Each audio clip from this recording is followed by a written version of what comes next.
So hello dear students, कैसे हो आप सभी। आई होप आप सभी बहुत फिट एंड फाइन होंगे। आज का जो हम एक टॉपिक न्यू सेशन स्टार्ट करने वाले हैं, एक न्यू आप समझ सकते हो कि एक न्यू बैच स्टार्ट होने वाला है जिसमें हम पढ़ने वाले हैं क्लास 11th की मैथ्स, बिल्कुल जीरो लेवल से। जीरो लेवल मतलब एकदम जीरो कॉन्सेप्ट से बहुत धीरे धीरे आसानी से समझते हुए अच्छे से एक एक कॉन्सेप्ट को क्लियर करते हुए स्टार्ट करने वाले हैं और पढ़ने वाले हैं। क्लास 11th के मैथ्स के अंदर हमको चैप्टर 1 है सेट्स। सेट्स यानी समुच्चय जो होते हैं, बच्चों की बहुत ज्यादा दिक्कत और बहुत ज्यादा डिमांडेड टॉपिक है आपका समुच्चय। जो चैप्टर है समुच्चय वाला बहुत ज्यादा डिमांडेड है क्योंकि बच्चों को बहुत ज्यादा परेशान करता है। तो आज इस चैप्टर का बिल्कुल डर निकालने वाले हैं, चुटकियों में इस टॉपिक को सॉल्व करने वाले हैं, समझने वाले हैं अच्छी तरीके से। तो इसके बाद आज आप जो सेशन स्टार्ट करने वाला हूं मैं, जिसको आप देख लेते हो, तो आपको सेट्स के बारे में और जो इन्फॉर्मेशन है जिस तरीके से मैं आपको डिलीवर करने वाला हूं, आप अगर अच्छे से वीडियो को देखते हो तो आपको कोई भी दिक्कत नहीं आएगी सेट्स के रिगार्डिंग। तो शुरू करने से पहले आपसे वही पहली जो डिमांड हर वीडियो के अंदर मैं करता हूं, वही आपसे डिमांड है कि आप अपनी 11th जो बुक है 11th क्लास की, अगर आपका बुक नहीं बुक है तो आप बुक भी साथ में लेंगे, वरना कॉपी पेन साथ में लेकर के जरूर बैठेंगे। क्योंकि बिना कॉपी पेन के अगर आप ऐसे ही वीडियो को देखते हो जैसे कोई फिल्म वगैरह देख रहे हो, तो उस तरीके से आपको कुछ भी समझ में नहीं आता है। क्योंकि थोड़ी देर के लिए समझ में आता है, उसके बाद जैसे जैसे हम टॉपिक की तरफ आगे बढ़ते हो तो पीछे वाला कॉन्सेप्ट धीरे धीरे रिमूव होने लगता है। तो अगर आप कॉपी पेन पर नोट करते हुए चलोगे तो बहुत अच्छा एक्सपीरियंस मिलता है, बहुत अच्छी तरीके से समझ में आता है। तो शुरू करते हैं अपने टॉपिक को बिना टाइम वेस्ट किए हुए गाइस। सेट्स के सारे में समझते हैं पहले सेट्स क्या चीज होती है। देखिए समुच्चय का आप अगर हिंदी डेफिनेशन अगर समझने की कोशिश करते हैं हम कि समुच्चय का हिंदी डेफिनेशन क्या है। समुच्चय मतलब एक संग्रह, एक कलेक्शन होता है, यानी एक झुंड सा समझ सकते हो आप कि एक झुंड बोलते। समुच्चय क्या होता है? समुच्चय मतलब एक कलेक्शन, किसी चीज का कलेक्शन होना एक समुच्चय कहलाता है। अब अगर मैथमेटिकली अगर डेफिनेशन के अकॉर्डिंग जाए तो मैथमेटिकली डेफिनेशन जो हमको बताती है वो क्या होती है सेट के बारे में। देखिए मैं एक्सरसाइज शुरू करने से पहले, एक्सरसाइज मतलब आपकी जो प्रश्नावली है उसको शुरू करने से पहले उसके कंटेंट के बारे में एक्सप्लेनेशन दूंगा। ये मेरी फर्स्ट वीडियो है जिसमें आपको हो सकता है कि थोड़ा बहुत डिले लगे एक्सरसाइज को शुरू करने में मुझे या कॉन्सेप्ट पर आने में। हो सकता है आपको ऐसा लगे कि बहुत ज्यादा बकवास की है शुरुआत में, फिर जाके हमारा टॉपिक स्टार्ट किया है। हो सकता है आपको ऐसा लगे क्योंकि मैं क्या है इस सेशन का शुरू करने वाला हूं जो आपकी क्लास 11th की मैथमेटिक्स के, इसका फर्स्ट स्टार्टिंग है ये। अभी से आप ज्वाइन कर सकते हो, आप अपने फ्रेंड्स को भी बता सकते हो, क्योंकि इसमें मैं आपको अपने पढ़ाने के तरीके के बारे में और अपने जो मैं आगे की तरफ जो प्रोसेस करूंगा इसके रिगार्डिंग, मैथ्स के रिगार्डिंग मेरी आगे की तरफ क्या थॉट प्रोसेस रहेगी उसको मैं एक्सप्लेन करने में थोड़ा सा टाइम लूंगा।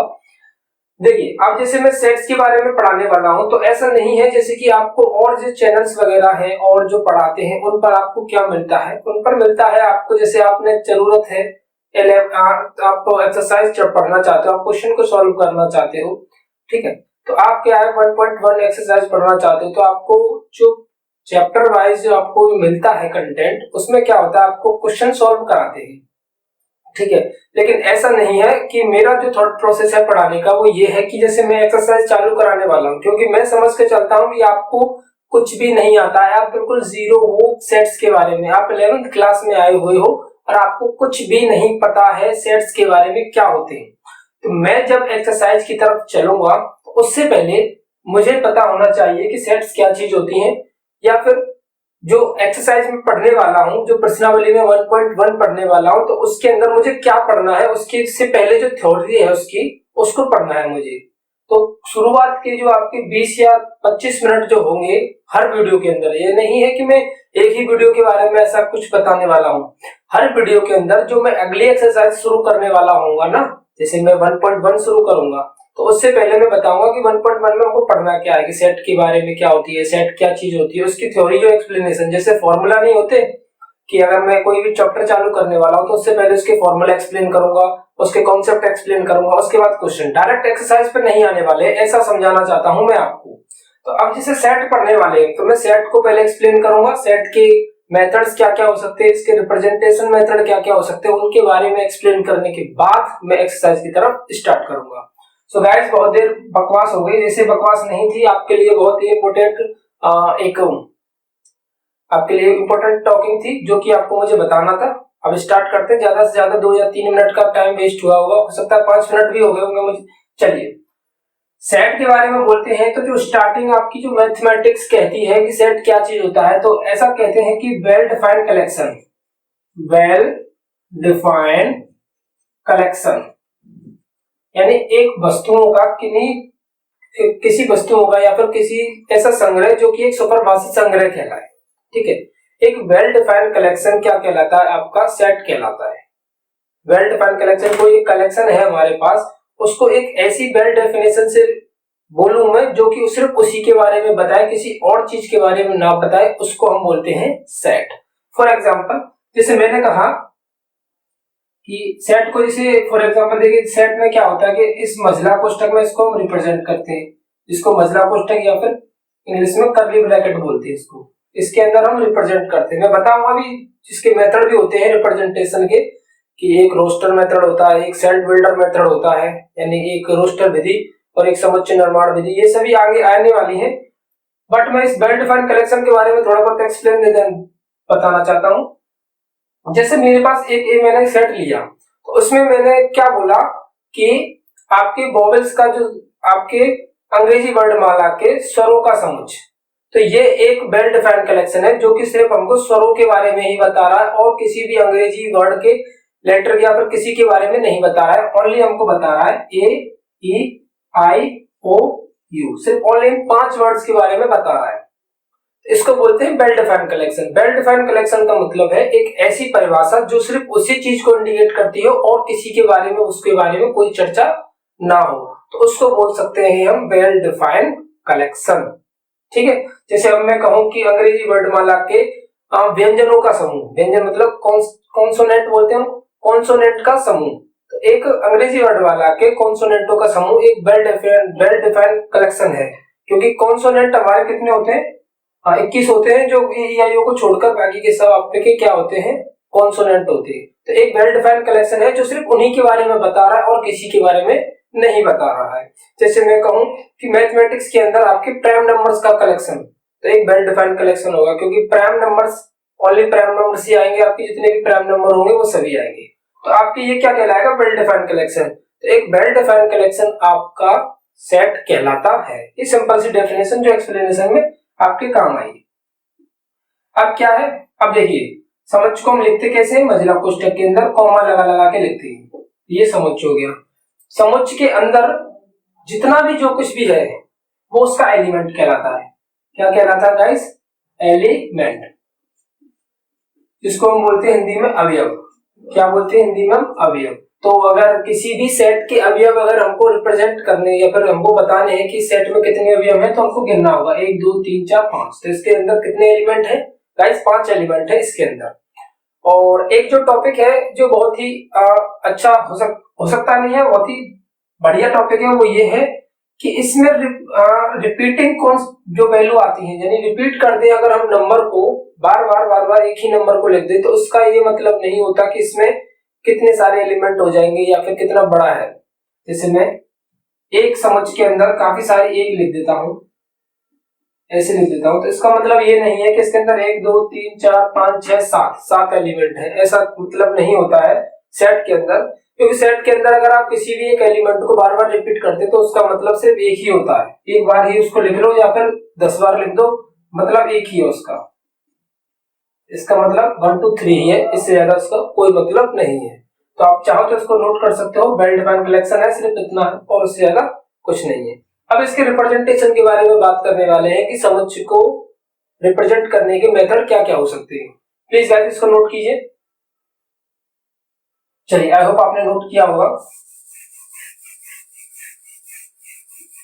गाइस जो स्टूडेंट हमारा अगर हमारे चैनल पर नया है तो वीडियो को लाइक कर दे और चैनल को सब्सक्राइब कर ले। अगर उसको एक बेहतरीन कंटेंट प्रोवाइड होता है, उसको लगता है कि यहाँ पर मुझे एक अच्छा कंटेंट मिलता है, अच्छा एक अच्छा सोर्स मिलता है जो आपको फ्री ऑफ कॉस्ट मिल रहा है, तो आपको कोई बीच संदेह नहीं होना चाहिए हमारे चैनल को सब्सक्राइब करने में, क्योंकि आपके लिए बहुत इंपॉर्टेंट हो सकता है। ठीक है, अब देखिए हमारे समुच्चय के निरूपित करने की यानी कि रिप्रेजेंटेशन की मेथड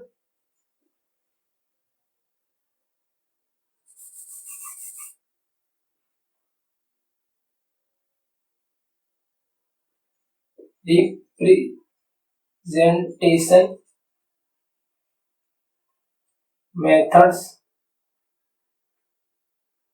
मेथड्स ऑफ सेट्स यानी कि समुच्चय के निर्माण की विधियां। ठीक है, समुच्चय के निर्माण की विधियां, representation of sets, representation methods of set. ठीक है, तो आपके लिए दो मेथड है इसके अंदर। फर्स्ट है आपकी रोस्टर विधि, रोस्टर, और कंटेंट सिर्फ आपके लिए उतना ही पढ़ाऊंगा जितने आपके लिए पेपर के लिए जितना आपके लिए काम में आएगा। फालतू की बकवास या फिर फालतू का जो मैटर है उसके बारे में हमको नहीं समझना है और ना ही पढ़ना है उसको। ठीक, ये है आपका रोस्टर मेथड, रोस्टर मेथड। ठीक है, और एक है आपका समुच्चय निर्माण विधि, समुच्चय निर्माण विधि, इसको बोलते हैं इंग्लिश में हम set builder method, set builder method. क्या बोलते हैं इसको? Set builder method. तो सबसे पहले समझते हैं समुच्चय निर्माण विधि क्या चीज होती है हमारी। ठीक है, जैसे मैं एक एग्जांपल लेता हूं। ठीक है, एक एग्जांपल लेता हूं क्वेश्चन का।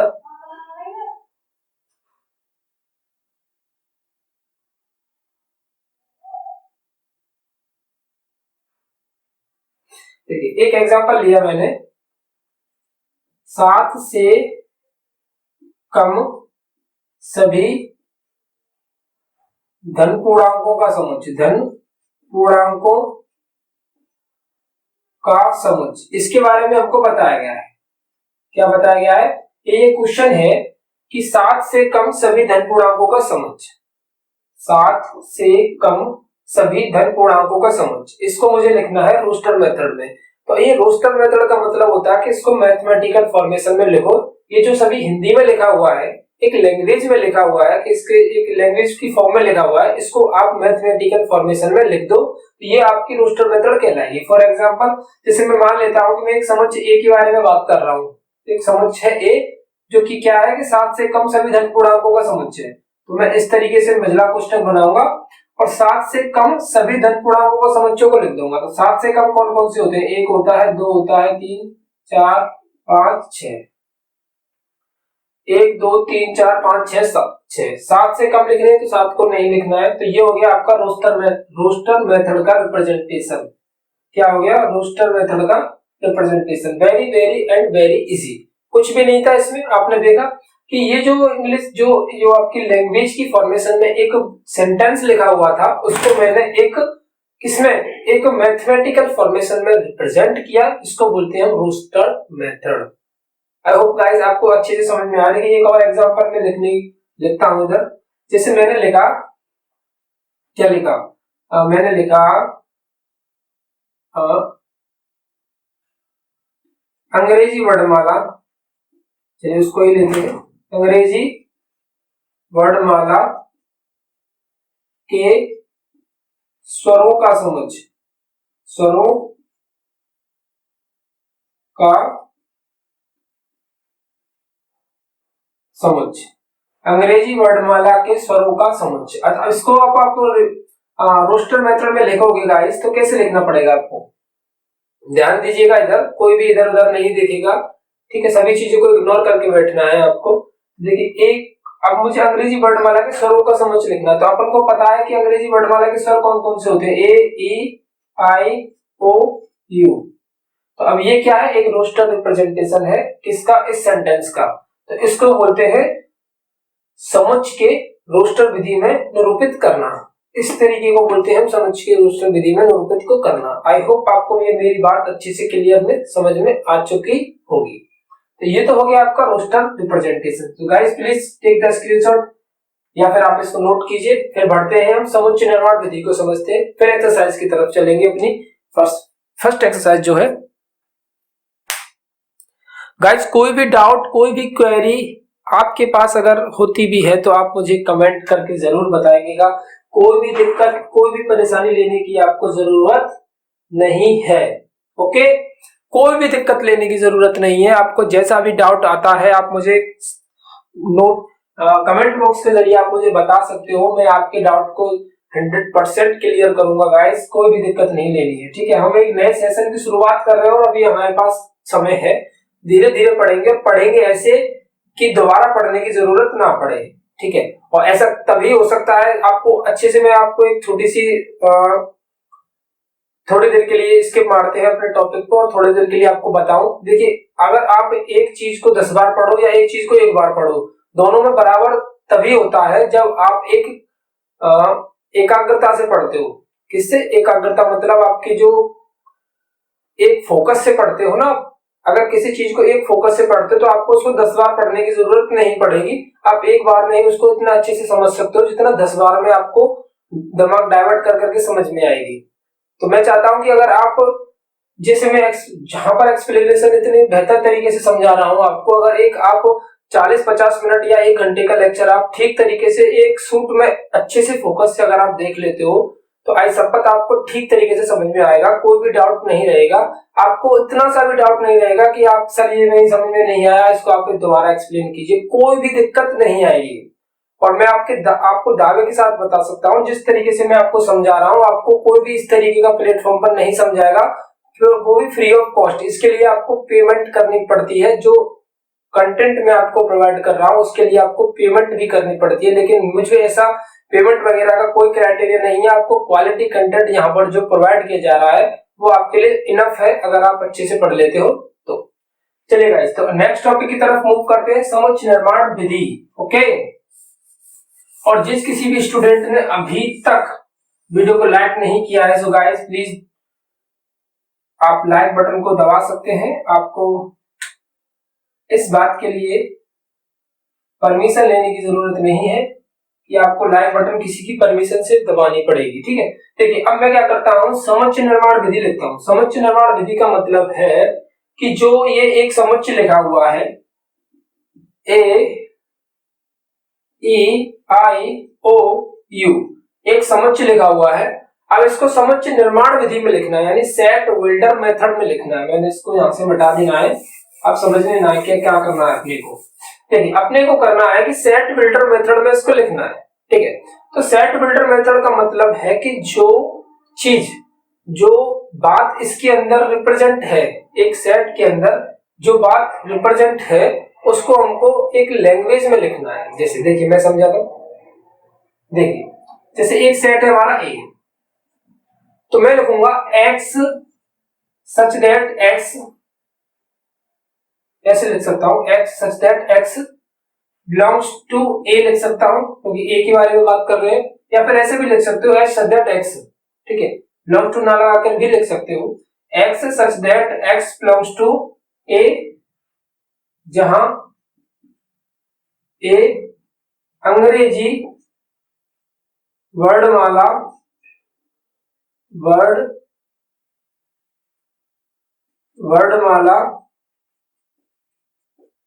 के स्वरों का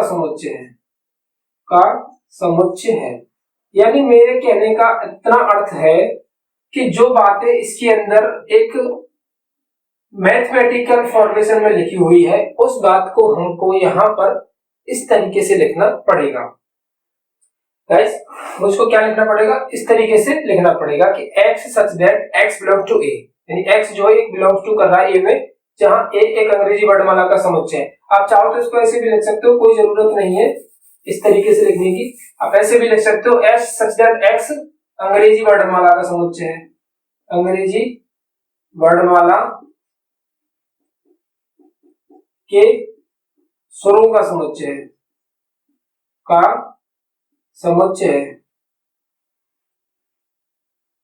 ठीक है, सिंपल। तो ये क्या था? एक मैथमेटिकल फॉर्मेशन, और ये क्या था? एक लैंग्वेज वाला फॉर्मेशन। तो इसको हमको इस तरीके से लिखना है, ये हमारा सेट बिल्डर मेथड कहलाता है। तो ये क्या है आपका? Roster method. ये क्या है? Roster method. और ये क्या है, set builder method, set builder method. ठीक है गाइस, आई होप आपको ये पॉइंट समझ में आया कि आपको रोस्टर मेथड में कैसे लिखना है और सेट बिल्डर मेथड में कैसे लिखना है। तो प्लीज गाइस इसका स्क्रीनशॉट लीजिए और मूव करते हैं अगले टॉपिक की तरफ।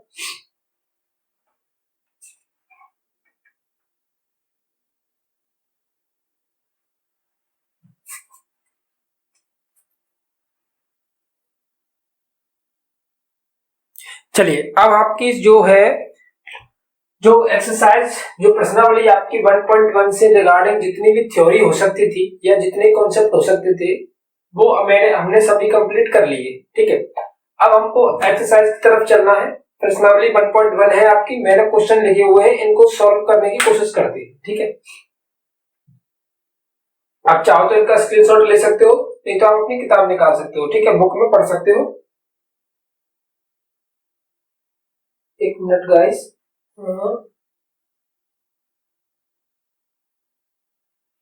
चलेगा। कितने क्वेश्चन है, 1 2 3 4 5 6 7 8। एक मिनट अभी मिलते हैं।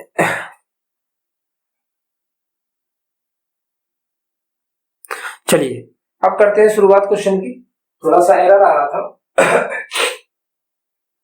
हाँ देखिए, निम्नलिखित में से कौन से समुच्चय हैं। अब हमको डिफाइन करना है कि एक वेल डिफाइंड कलेक्शन किस किस में है, किस किस में नहीं है। इसका मतलब कौन सा समुच्चय जो है, कौन सी जो ये जो लैंग्वेज लिखी हुई है इसके अंदर कौन सा एक प्रॉपर समुच्चय बनाता है, कौन सा नहीं बनाता है। सबसे पहले जे अक्षर से प्रारंभ होने वाले वर्ष के महीनों का समुच्चय। अब जे अक्षर से प्रारंभ होने वाले वर्ष के महीनों का, जैसे कि हम अगर सेट के रूप में लिखना चाहें तो जे से क्या होता है, जनवरी भी हो सकती है। ठीक है, जनवरी फरवरी मार्च अप्रैल मई जून जुलाई अगस्त सितंबर अक्टूबर नवंबर दिसंबर। ठीक है, तो ये एक वेल डिफाइंड कलेक्शन है जो सिर्फ 3 चीजों के ही बारे में बता रहा है, जनवरी जून और जुलाई, 3 महीनों के बारे में ही बता रहा है। इससे अदर कोई भी इसकी एक्सप्लेनेशन नहीं हो सकती, क्योंकि जे अक्षर से प्रारंभ होने वाले वर्ष के महीनों के समुच्चय के बारे में ये एक्सप्लेन कर रहा है। तो ये हमारा समुच्चय होगा। ठीक है, अगला है भारत के 10 सबसे अधिक प्रतिभाशाली लेखकों का समुच्चय। अब देखिए, ये भारत के 10 सबसे अधिक प्रतिभाशाली लेखकों समुच्चय। तो लेखकों में तो काफी सारे लेखक भी आ सकते हैं आपके, हिंदी के भी हो सकते हैं, इंग्लिश के भी हो सकते हैं लेखक। इसमें ये एक्सप्लेनेशन नहीं है कि सबसे अधिक हिंदी वाले होने चाहिए कि इंग्लिश वाले होने चाहिए। ये और भी जो कुछ भी इस तरीके के लेखक होते हैं, ठीक है, वो भी जो लेखक मतलब जो आपके वैसे पोइट्री करते हैं वो भी आपके लेखक की क्वाड्रेंट में आते हैं। इसमें लिखा हुआ है कि भारत के 10 सबसे अधिक प्रतिभाशाली लेखकों का समुच्चय। अब देखिए, लेखकों में आपके कई तरीके के हो सकते हैं, तो एक प्रॉपर एक्सप्लेनेशन नहीं है कि चीज उसी के बारे में डिफाइन कर रही हो, तो ये आपका नहीं होगा। विश्व के सर्वश्रेष्ठ 11 बल्लेबाजों का समुच्चय। अब देखिए 11 बल्लेबाज, अब किसी एक खेल के बारे में एक्सप्लेनेशन नहीं है, 11 बल्लेबाज किस चीज के है कोई पता नहीं। ठीक है, तो ये भी आपका नहीं हो सकता। आपकी कक्षा के सभी बालकों का समुच्चय, ये डेफिनेशन प्रॉपर है क्योंकि ये एक मेरी कक्षा के बारे में, यानी जो आप पढ़ रहे हो उसी की क्लास के बारे में ही उसके बालकों का समुच्चय बता रहा है। तो हो सकता है 50 बच्चे हो, 60 बच्चे हो, एक पूरा एक्सप्लेनेशन है कि क्लास 11th के बच्चों का समुच्चय। तो ये एक वेल डिफाइंड कलेक्शन होगा। अब 100 से कम सभी प्राकृतिक संख्याओं का समुच्चय, 100 से कम सभी प्राकृतिक संख्याओं का समुच्चय, 100 से कम जितनी भी प्राकृतिक संख्या उनकी एक वेल डिफाइंड कलेक्शन बोल रहा है ये। तो ये आपका क्या होगा, समुच्चय होगा। अच्छा, लेखक प्रेमचंद्र द्वारा लिखित उपन्यासों का समुच्चय। अच्छा, लेखक प्रेमचंद्र द्वारा लिखित उपन्यासों का समुच्चय। एक ऐसा कहा होता कि लेखक प्रेमचंद्र द्वारा लिखित फेमस सबसे अधिक प्रसिद्ध उपन्यासों का समुच्चय, ऐसा अगर कुछ होता तो हमारा डेफिनेट कलेक्शन बनता ही। अब लिखित उपन्यासों का समुच्चय, काफी सारे उपन्यास हैं, उसके बारे में कोई बेहतर एक्सप्लेनेशन नहीं है, ये आपका नहीं हो सकता। सभी समपूर्णांकों का समुच्चय, सभी समपूर्णांक तो आपके होते ही हैं कलेक्शन में। इस अध्याय में आने वाले सभी प्रश्नों का समुच्चय, वो भी एक वेल डिफाइंड कलेक्शन होगा। तो ये सभी 1 2 3 4 5 आपके वेल डिफाइंड थे, बाकी के सभी आपके समुच्चय नहीं बना रहे थे क्योंकि ये एक प्रॉपर चीज के बारे में एक्सप्लेनेशन नहीं दे पा रहे थे। हो सकता है इनकी एक अलग डेफिनेशन भी बन पा रही थी, इस वजह से ये प्रॉपर वेल डिफाइंड नहीं थी। ये था आपका फर्स्ट क्वेश्चन का सॉल्यूशन। अब देखते हैं सेकंड क्वेश्चन का सॉल्यूशन। गाइस आप इनके टिक कर सकते हो, इनका स्क्रीनशॉट ले सकते हो आप चाहो तो, ठीक है। फिर अगले क्वेश्चन पर चलते हैं। चलिए क्वेश्चन नंबर है आपका 2। मान लीजिए क्वेश्चन नंबर 2 में देखते हैं। मान लीजिए ए 1 2 3 4 5 6 एक सेट है, ठीक है। अब क्या है उपयुक्त चिन्ह। अब इस चिन्ह के बारे में समझते हैं, पहले ये चिन्ह क्या है देखिएगा, मैं इधर बताता हूँ इसको, समझिए। ये चिन्ह है बिलोंग्स टू का। किसका? Belongs to. बिलोंग्स टू का मतलब होता है कि जैसे मैंने लिखा ए 3 4 5, एक सेट है जिसके अंदर एलिमेंट है 3 4 5, तो मैं लिखूंगा कि 3 जो है बिलोंग करता है ए में, एलिमेंट 3 जो है बिलोंग्स टू ए, एलिमेंट 4 जो है बिलोंग्स टू ए, क्योंकि 3 जो है ए के अंदर है, 4 जो है ए के अंदर है। मैं लिखूं 0 बिलोंग्स टू ए, ऐसा सही है? ये गलत है, क्योंकि 0 ए के अंदर है ही नहीं है, तो मैं कैसे लिख सकता हूं?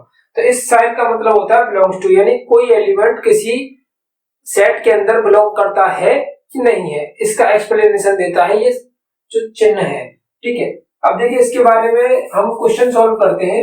अब देखिए जैसे ये लिखा हुआ है 5, 5 में हमको ये साइन भरना है कि बिलोंग्स टू आएगा कि डज नॉट बिलोंग्स टू आएगा। तो अगर बिलोंग्स टू आता है तो इसका मतलब है कि 5 जो है ए के अंदर है, तो क्या 5 ए के अंदर है तो बिलोंग्स टू आएगा। 8 ए के अंदर है, नहीं है, तो डज नॉट बिलोंग्स टू आएगा। 0 है, नहीं है, डज नॉट बिलोंग्स टू आएगा। 4 ए के अंदर अवेलेबल है सर, तो बिलोंग्स टू आएगा। 2 ए के अंदर है, बिल्कुल है, तो बिलोंग्स टू आएगा। 10 ए के अंदर है, नहीं है, तो डज नॉट बिलोंग टू आएगा। Very very easy topic. कितना अच्छा सा क्वेश्चन है और कितना ही इजी टाइप का क्वेश्चन है। ऐसे क्वेश्चन अगर आ जाते हो तो कसम से फोड़ा होगा पेपर को। चलिए अब है अगला टॉपिक, सॉरी अगला क्वेश्चन। निम्नलिखित सेट्स को रोस्टर के रूप में लिखना है। देखिए मैं ऊपर वाले को मिटा देता हूं, प्लीज गाइस इसका स्क्रीनशॉट ले लीजिए। चलिए ऊपर वाले को मिटा देता हूं जिससे कि मैं इसके आंसर्स को ऊपर लिख सकूं, ठीक है। इसमें जगह पर स्पेस की कमी है थोड़ी सी। चलिए ए बराबर दिया हुआ एक्स सच दैट एक्स एक पूर्णांक है जो a is equal to a -3, x की जो वैल्यू है -3 और 7 के बीच में होनी चाहिए और -3 के इक्वल होनी चाहिए, क्योंकि -3 के एक्स की value x less than equals to -3 and x greater than equals to -3 and less than equal to less than 7।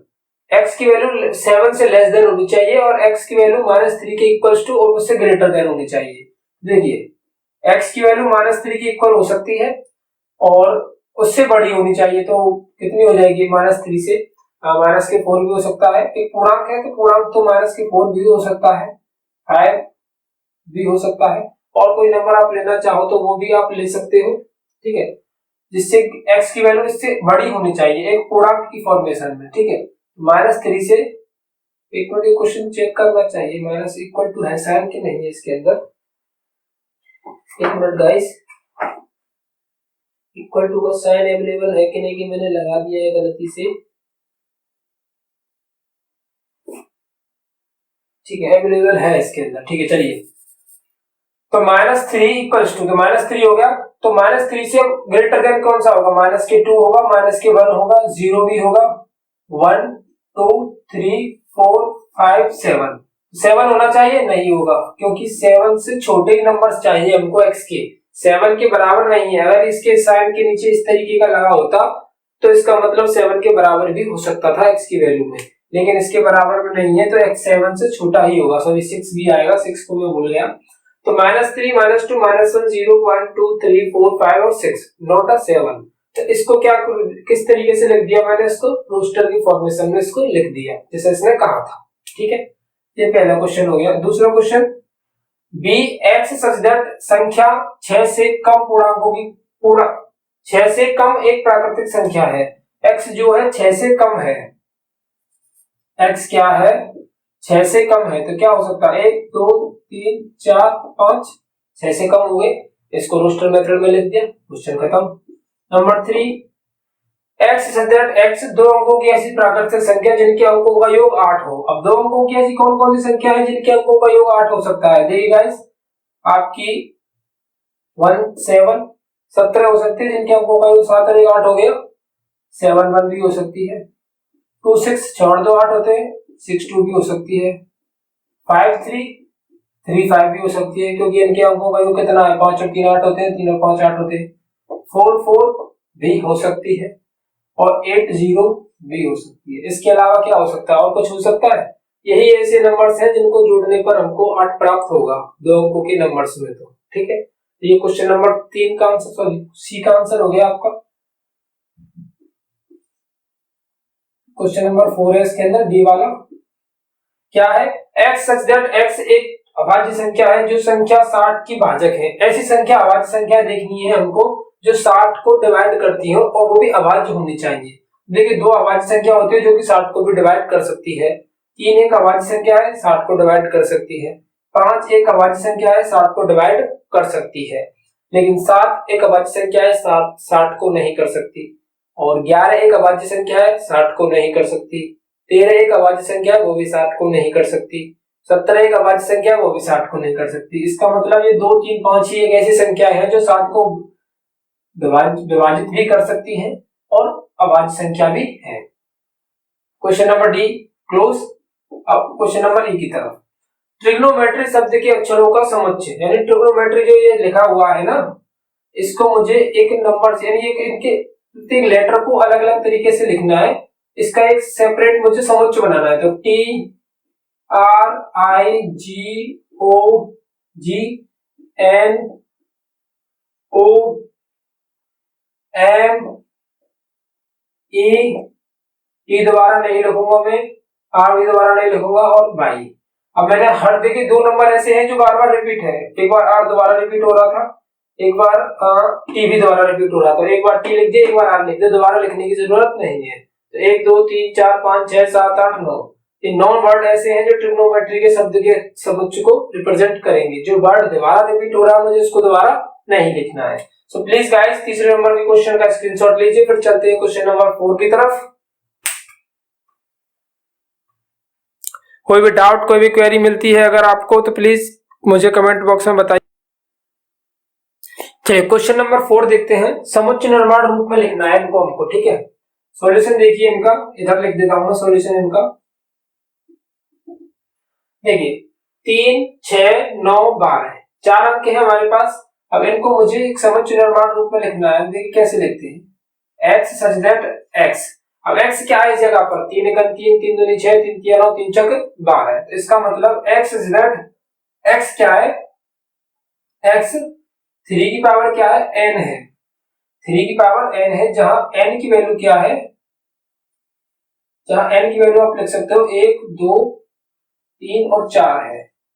इससे ज्यादा तो नहीं है, क्योंकि मैं 3 की पावर 1 करूंगा 3 1 3, 3 की पावर 2 करूंगा 3 2 6 आएगा, 3 की पावर 3 करूंगा तो 9 आएगा, 3 की पावर 4 करूंगा तो 12 आ जाएगा। तो x सच दैट x क्या है? 3 की पावर n है इस जगह पर। तो इसको इसकी फॉर्मेशन में लिखना है। ये आपका क्या कहलाता है? समुच्चय निर्माण विधि। इस तरीके से इसको लिख दिया हमने, एक लैंग्वेज वाली फॉर्मेशन में लिख दिया। तो ये क्या है? आपकी समुच्चय निर्माण विधि। अब देखिए दूसरा क्वेश्चन लिखते हैं इसी तरीके से। 2 4 8 16 32 क्या है ये आपका? 2 4 और 8 16 32।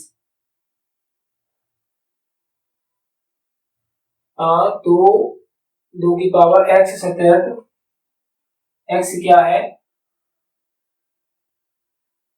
2 इंटू एन स्क्वायर, क्योंकि n की वैल्यू अगर मैं 1 रखूं तो इसका स्क्वायर 2 रखूं तो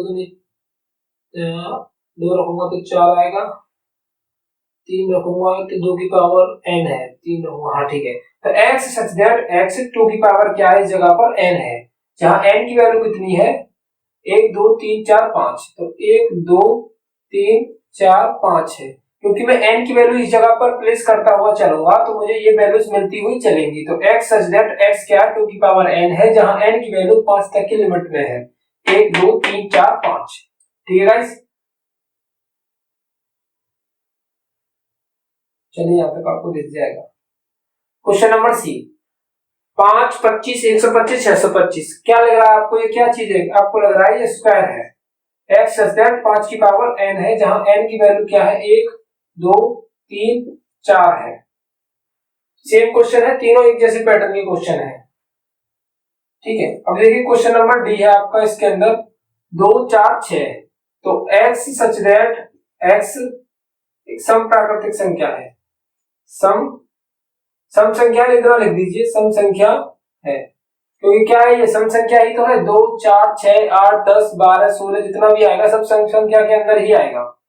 question number 5 ABCD DE 1, 4, 9 dot dot dot 100 तक जा रहा है। तो इसका मतलब क्या है कि x सच दैट x क्या है, x क्या है, n स्क्वायर है। x क्या है, n स्क्वायर है, जहां n की वैल्यू कितनी है, 1, 2, 3 डॉट डॉट डॉट 10 तक। एक की n की वैल्यू कितनी है, 1 से चलते हुए डॉट डॉट डॉट 10 तक जाएगी, क्योंकि ये 10 का स्क्वायर है यहाँ पर और सभी के स्क्वायर हो रहे हैं। तो सिंपल है, बहुत ही ज्यादा इजी टॉपिक है, इससे ज्यादा कुछ भी नहीं है। ठीक है गाइस, प्लीज आप इसका स्क्रीनशॉट लीजिए, फिर मैं अगले वालों को भी एक्सप्लेन करता हूँ।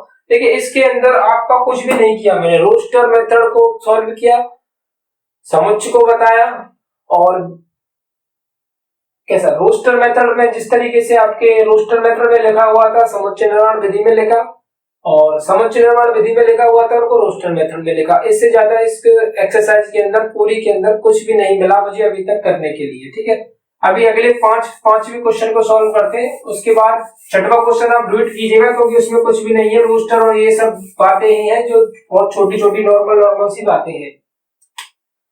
चलिए अब इसको सॉल्व करते हैं। देखिए ये क्या है, ए वाला क्वेश्चन है पांचवे का, x सच दैट x विषम प्राकृतिक संख्या है। चलिए गाइस, विषम प्राकृतिक संख्या very very easy.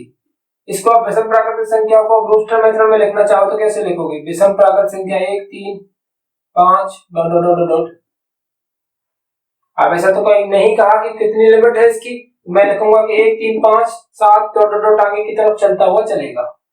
B x such that x पूर्णांक है, वो भी क्या है, -1/2 9/2। -1/2 का मतलब क्या होता है, आधा, तो आधे से इससे बड़ा होना चाहिए, तो 0 होगा इससे बड़ा, 1 होगा इससे बड़ा, 2 होगा इससे बड़ा, 3 होगा और लास्ट 4 तक जाएगा। 4 तक क्यों जाएगा, क्योंकि 9/2 है, 9/2 होता है 4.5, तो 4.5 से कम होना चाहिए, तो 4 तक ही हम इसको लेंगे। 0 1 2 3 4 खत्म। अब देखिए क्वेश्चन नंबर सी क्या है, x सच दैट x पूर्णांक है, जहां x स्क्वायर इक्वल टू 4 या x not x less than equal to 4। तो क्या हो सकता है, ऐसी कौन सी वैल्यू लूं मैं कि x की वैल्यू स्क्वायर करने पर 4 भी आ जाए और इससे कम भी रहनी चाहिए, ऐसी कौन कौन सी वैल्यू हो सकती है, तो -2, -1, 1 और 2। क्योंकि -2 का स्क्वायर करूंगा तो 4 आ सकता है, -1 का स्क्वायर करूंगा तो 1 आएगा, वो भी क्या होगा, 4 से छोटा ही होगा। 1 का स्क्वायर करूंगा तो 1 का स्क्वायर 1 ही होगा, वो भी 4 से छोटा होगा, और 2 का स्क्वायर करूंगा तो वो 4 के बराबर हो जाएगा। तो मुझे 4 के बराबर तक ही चाहिए, उससे ज्यादा नहीं चाहिए। तो इसका मतलब मैं यहाँ 3 भी नहीं ले सकता। Very very easy. D x such that x lower शब्द का अक्षर है। अब लोअर देखिए डबल एल आ रहा है तो सिर्फ एक सिंगल एल लेना है, ओ लेना है, वाई लेना है और ए लेना है। ये लीजिए हो गया कंप्लीट। कुछ नहीं है, फर्स्ट एक्सरसाइज के अंदर 6 क्वेश्चन को आप स्वयं कीजिएगा, आपकी फर्स्ट एक्सरसाइज क्लोज होती है। 2 ही चीज पढ़नी थी फर्स्ट एक्सरसाइज के अंदर। आई होप आपको बहुत अच्छे से क्लियरिटी के साथ समझ में आया हो। सो गाइस ये पूरा आपका 1.1 क्लियर है। अगली वीडियो में हम 1.2 को करने वाले हैं, एक्सरसाइज 1.2 को। अगर 1.1 से कोई भी दिक्कत आती है तो आप मुझे कमेंट बॉक्स में कमेंट करके बता सकते हैं। और गाइस जिस किसी भी बंदे ने अभी तक सब्सक्राइब चैनल को नहीं किया है तो चलेगा, कोई दिक्कत नहीं है, क्योंकि ये सब्सक्राइब करना ना करना ये आपके हाथ में है। बेसिकली मैं आपसे कहूं तो आप सब्सक्राइब कर सकते हो, क्योंकि आपके लिए बहुत ही सुपर कंटेंट और एक क्वालिटी कंटेंट प्रोवाइड किया जा रहा है। बेसिकली आपको लाइक तो करना ही करना है, ये मेरे कैसे ही कर दीजिए अगर आपके मन नहीं कर रहा है तो। प्लीज गाइस वीडियो को लाइक जरूर करके जाइएगा, और आप अपने दोस्तों को भी बता सकते हो, क्योंकि ये सेशन बिल्कुल शुरुआत से स्टार्ट हो रहा है, तो अब वहां पर आप पढ़ सकते हो। एक हैंड रिटन नोट्स भी बना सकते हो जो आपके लिए बहुत ही ज्यादा हेल्पफुल होंगे आपकी 11th की मैथ्स के अंदर। तो मिलते हैं अगले एक्सरसाइज 1.2 के अंदर, जिसमें हम पहले कॉन्सेप्ट पढ़ेंगे, उसके बाद एक्सरसाइज को करेंगे। हो सकता है 1 या सवा घंटे का लेक्चर हो जाए। तो मिलते हैं गाइस, तब तक के लिए आप रिवीजन कीजिए, ठीक है। 1.2 के अंदर मिलेंगे हम। कोई डाउट होता है तो आप मुझे बताइएगा, I am always with you.